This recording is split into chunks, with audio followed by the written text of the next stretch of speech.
So you've got some seed investing coming in. Let's say it's a number of investors, maybe some angel investors, maybe even BDC or someone for a small amount of money, and you say, well, now what documents do I need? So you have your founders agreement that we talked about with restricted ownership of the shares should some of the founders not stay during the duration you guys have negotiated. You then need for sure a shareholders agreement, because now you've got some angel investors or seed financing investors who put money in.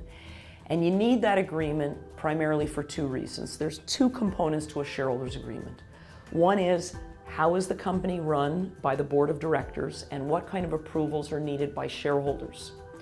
The other component of the shareholders agreement is, how do people deal with their shares? So let me take each of these in a summary fashion. On the delegation of authority, if you're a founder and you continue to own 60–70%, that's great. But you also want to make sure that you can ensure that what needs to get done, whether it's raising new money, borrowing, acquiring businesses, can get done. Conversely, seed investors, angel investors, VC investors, they want to control or have a say in those components of how businesses run. Right from approving the budget, to entering into banking arrangements, to entering into contracts out of the ordinary course of business, to raising money, to selling the business. So there's often a lot of discussion about who gets to nominate board members, who gets to go on the board, and how certain approvals are rendered. Now, generally the rule is anyone who owns more than 50% of the company can vote for the slate of directors. And so it's not that they get half the company. If you own 51%, you can generally vote for all the board members. But if you get a bunch of angels coming in who say, look, I'm now putting in $500,000, I'd like to have some control, I'd like to have a couple board members, you're, as a majority shareholder, going to have to agree to that. And the way to agree to it is by setting out what the rules are in your shareholders agreement. So you may have that the founder has 3 or 4 nominees, or has 2 nominees, and maybe the angel has 1 nominee, and then maybe you have a number of independent board members. But what you need to think about is, how do I want my board controlled in light of this new money coming in? And that takes a lot of discussion and a lot of negotiation. And we can tell you what common practice and best practices are. The other component of that authorization is certain approvals, and this is usually called a threshold of approval. So let's use a new round of financing. Typically, if you're 100% owner of your business and you go out and raise money, you're the sole shareholder, you can cause the share provisions to be changed by filing articles of amendment and bringing on new shareholders.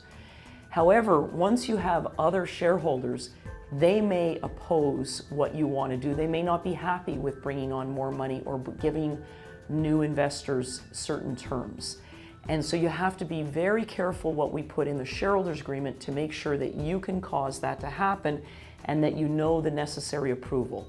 Typically, 2/3 of the shareholders are needed to vote in favor of changing the articles, which is where the share terms are. And so it's very important that you ensure that you know how you can control that 2/3 of the shares. The second area of a shareholders agreement that we typically talk about a lot is what happens with the transfer of shares. So you've brought some angel investors in.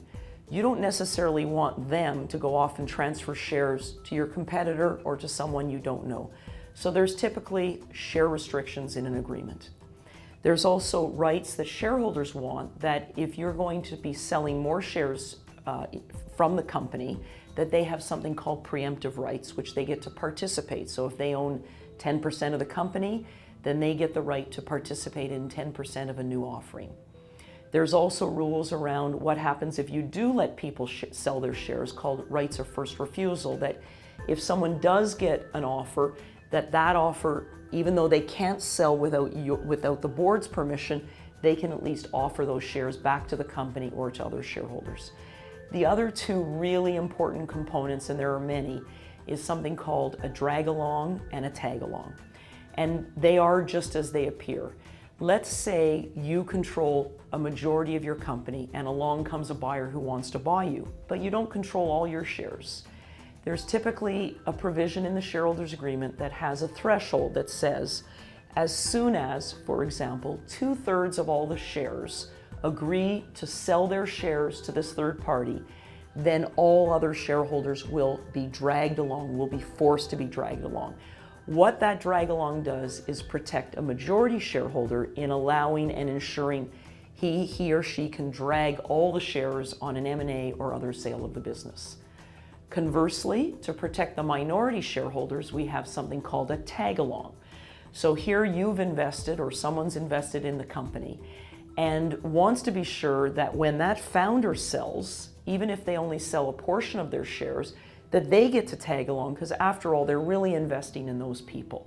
So a tag along right allows and ensures that if a large shareholder gets an offer for a significant portion of their shares, that before he or she can sell those shares, he has to give notice to all the other shareholders, and they can tag along proportionally.